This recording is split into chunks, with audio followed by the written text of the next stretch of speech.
bank that's helping customers electrify their homes is the bank Australia needs. Hi, I'm Philip Alviano, Senior Technical Advisor for Sustainable and Future Built Environments at the Master Builders Association. More and more of our members are building high-performance houses, and we're here today looking at a passive house that was built recently by one of our members. We're here today to meet one of our members, Alan Hocking.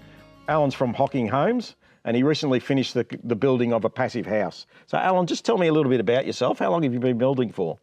Hi Phil, I've been building since 1980 when I started my apprenticeship through the Master Builders Group's training scheme, and ever since then I've been building here in the Ballarat area. So you would have built a few homes in your time. I guess what inspired you to build a passive house?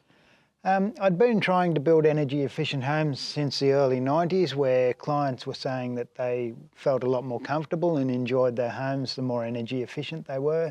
So we're here today in Ballarat, and I guess an area in Victoria renowned for being pretty cold in the wintertime. So I guess there's some pretty good benefits about building an energy efficient house.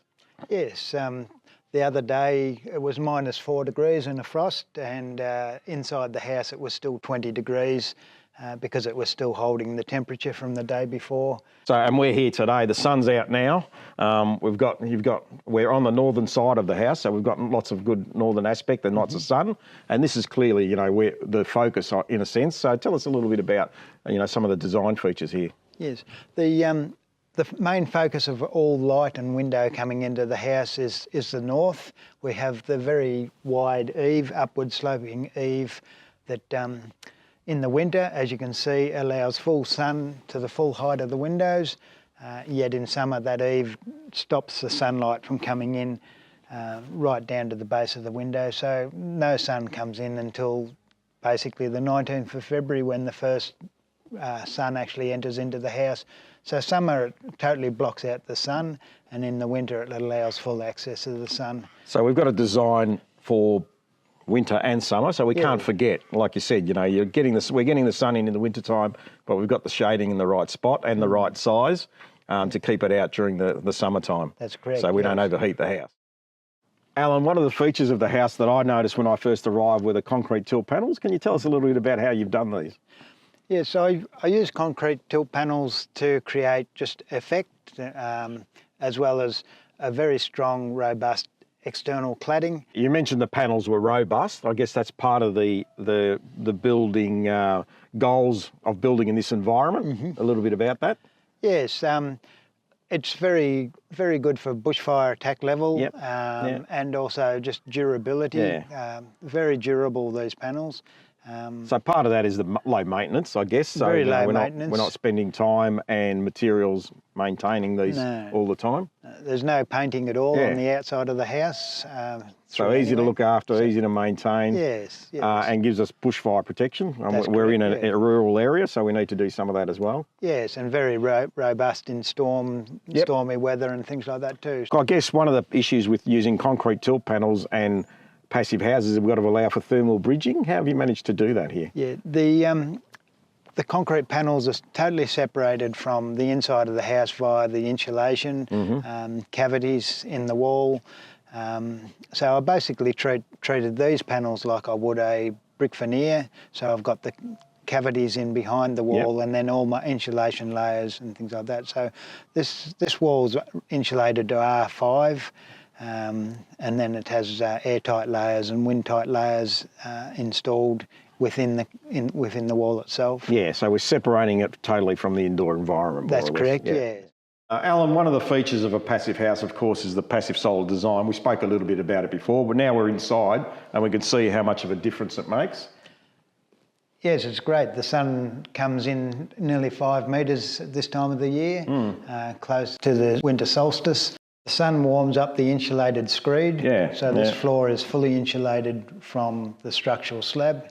And we could feel that today. It's nice to walk on. It's not cold. And the other feature of a passive house, I guess, is the air tightness. So what were some of the things you had to do to make sure you got that sort of air tightness standard correct? At the frame stage, we actually wrapped the whole internal of the house with an airtight barrier. and that airtight barrier is taped. It's sealed around all the windows and the doors. It's sealed to the floor, and it's continuous up over the ceiling, and so we basically create a full skin inside the house of airtight material. And you would have had to test that before you put all the plaster up to make sure you were kind of done a good job? Yes, I actually blow a door test. So I have my own equipment to be able to do that. But by following the right process, airtight layers are actually not as scary as some people think. So we got it pretty tight straight off, which was excellent. Yes. And I guess for certification, you would have to bring someone else in to test it for airtightness? Yes, so the certifier, the pressure tester who certified the place, he tested to 0.2 air changes of an hour, which is quite tight. But anything below 0.6 is what's required for passive house. Yeah. And that compares to sort of our standard kind of air tightness. I think now the last sort of research that was done was about 7.5, 8 as a kind of an average, which is pretty good. But this is certainly, much, much better than that. Yes. So this is pretty close to airtight, which is excellent. But and the reason for that is controlling moisture and condensation within the structure itself. Not so much.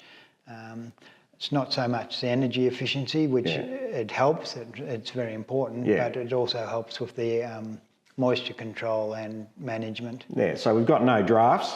So it's a nicer place to be. We've got plenty of natural light, so again, it's a really nice place to be in. And also, and as you mentioned, I guess controlling the moisture and condensation, that the important part of that is, and we've got an airtight house as well, so we're not creating a paper bag, we've actually got a heat recovery ventilation system that makes sure we've got plenty of fresh air. Yes, vital part of airtight house is you've got to have fresh air, and so we've got a heat recovery ventilation system coming through vents in the ceilings.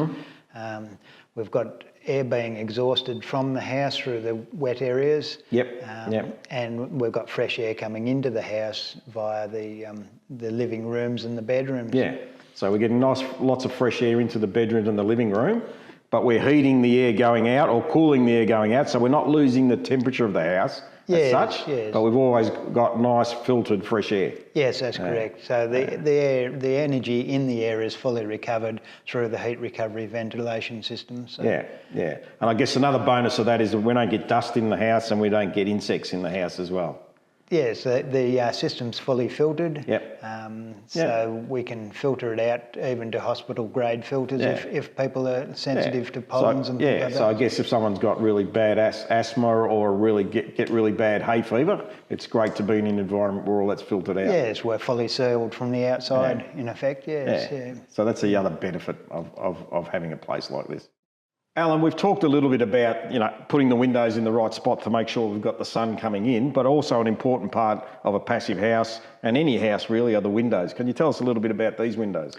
Yes, Phil, these windows are triple glazed. They're a timber window inside and an aluminium external. They've also got 2 layers of low E glass on them facing north. That's very important because during the spring and autumn, these windows could overheat the house.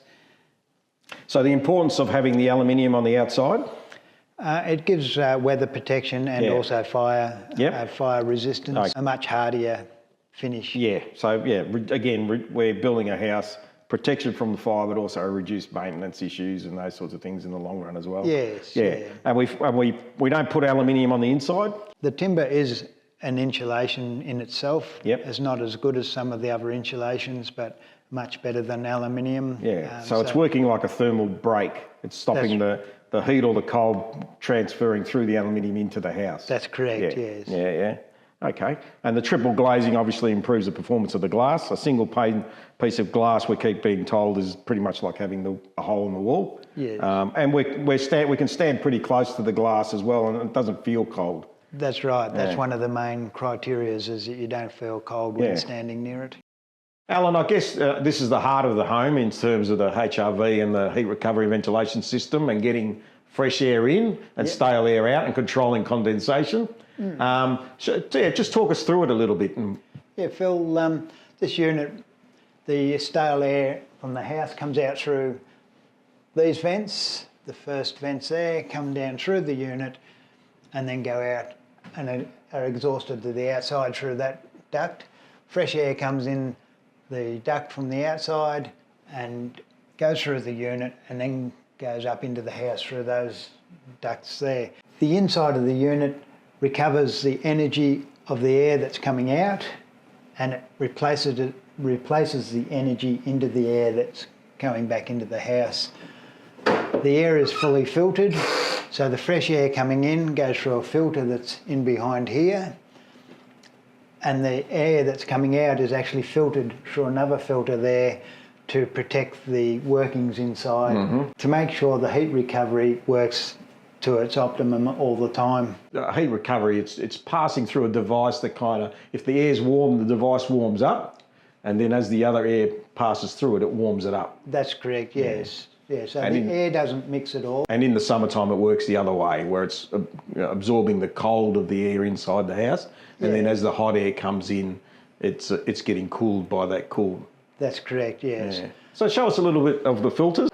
So easy access. Pull this out, and then the filter's a good long filter there.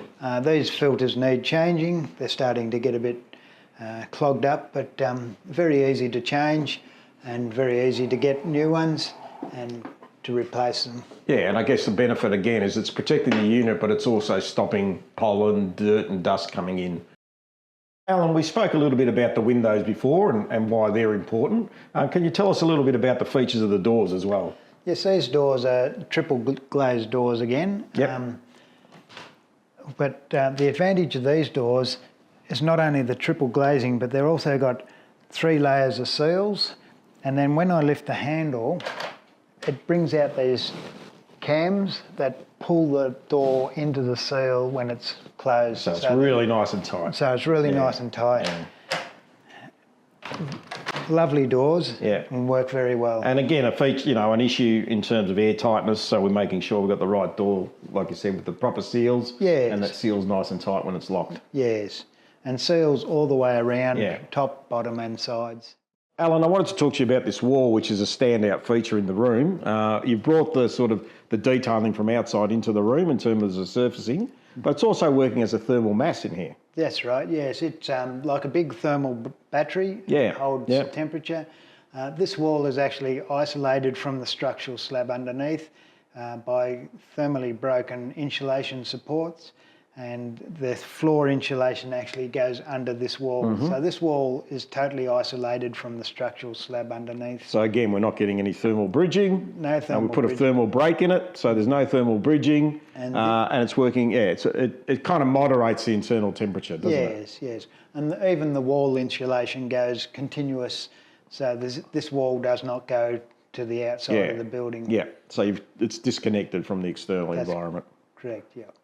This is another feature of the house, Alan, that you've sort of aligned these doorways right. Can you tell me a little bit about them? Yes, this house is orientated north with the front of the house facing due north. So this passageway is running directly east-west. So on equinox, the sun sets right on the horizon and shines right down the passageway and out the front door, out the east. So to me, that meant that I'd basically got the house orientated pretty well north-south, and so that the north-facing windows and the eave work to its optimum.